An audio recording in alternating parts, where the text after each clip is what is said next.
Welcome, dear listener, to another journey through the shadowy corridors of history. As you settle into your favorite spot for rest, I invite you to share where in the world you're listening from tonight. Whether you're tucked beneath warm covers or simply seeking a moment of calm, you've found the right place. If you find comfort in these gentle explorations of bygone eras, consider subscribing to join our community of night owls who find solace in the whispers of the past. Tonight, we venture into one of history's most misunderstood periods, the Middle Ages, to examine a topic that will make you grateful for every modern convenience you possess. We're exploring why healthcare in medieval times was nothing short of brutal, a landscape of suffering that would challenge even the strongest among us.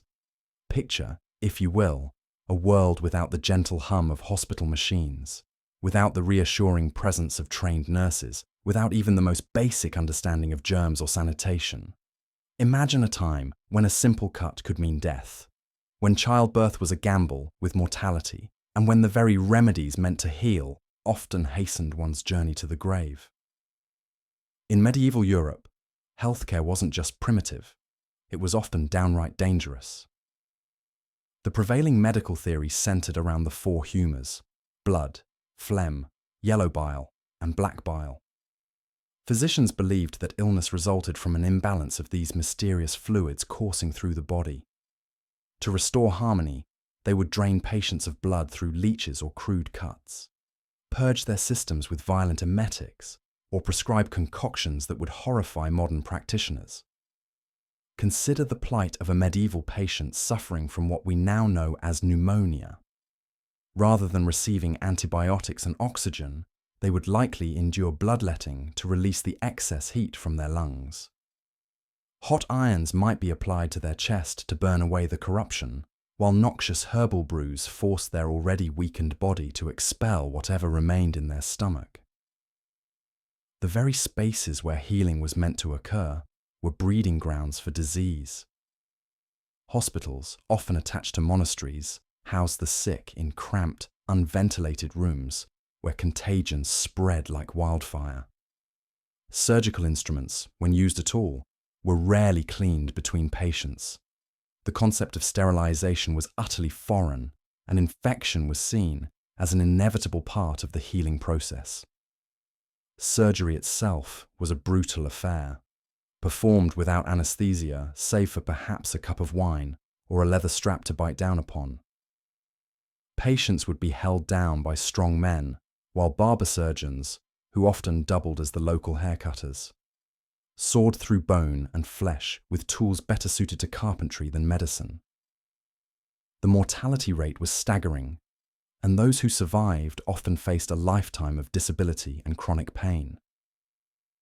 Women faced particular horrors during childbirth. Midwives, while often well-intentioned, possessed little understanding of anatomy or hygiene. Difficult births were attributed to the mother's moral failings rather than medical complications.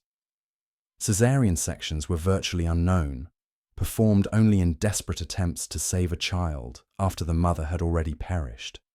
The Black Death, that merciless pandemic of the 14th century, revealed the utter helplessness of medieval medicine.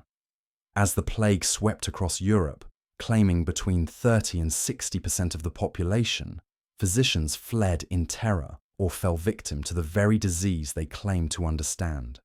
Their treatments, bloodletting, purging, and the burning of aromatic herbs, proved utterly useless against the bacterial infections spread by fleas. Perhaps most tragic were the mentally ill, who were seen as possessed by demons or cursed by God. Rather than receiving compassion and care, they were often chained in dungeons, subjected to exorcisms, or left to wander as outcasts. The idea that mental illness might have physical causes was incomprehensible to the medieval mind. Even the wealthy and powerful were not immune to medicine's failures. Kings and nobles, despite access to the most learned physicians of their time, often suffered fates no better than their poorest subjects. Their elaborate treatments, involving exotic spices, powdered unicorn horn, and other precious but useless substances were merely more expensive ways to hasten death. The apothecaries of the time, though well-meaning, mixed their remedies from a bewildering array of substances. Alongside genuinely beneficial herbs like willow bark and digitalis, they prescribed ground pearls, mummy powder, and the blood of executed criminals. The line between medicine and magic was so blurred as to be virtually non-existent. Children born into this world faced odds that would terrify modern parents. Infant mortality rates soared above 50% in many regions, and those who survived their early years often bore the scars of diseases that are now easily preventable. Smallpox, measles, and other childhood killers swept through communities with regularity, leaving behind orphans and grief-stricken families. As we drift towards sleep, let us pause to appreciate the miracle of modern medicine. The antibiotics that fight infection, the skilled surgeons who repair our bodies, the understanding of disease that allows us to prevent rather than merely react. The suffering of our medieval ancestors was not in vain if it reminds us to cherish the healers and innovations that make our longer, healthier lives possible. The next time you visit a doctor's office, receive a vaccination, or even apply a simple bandage to a cut, remember those who came before, who faced illness with nothing but hope, prayer, and remedies that often did more harm than good. Their resilience in the face of such medical darkness speaks to the indomitable nature of the human spirit.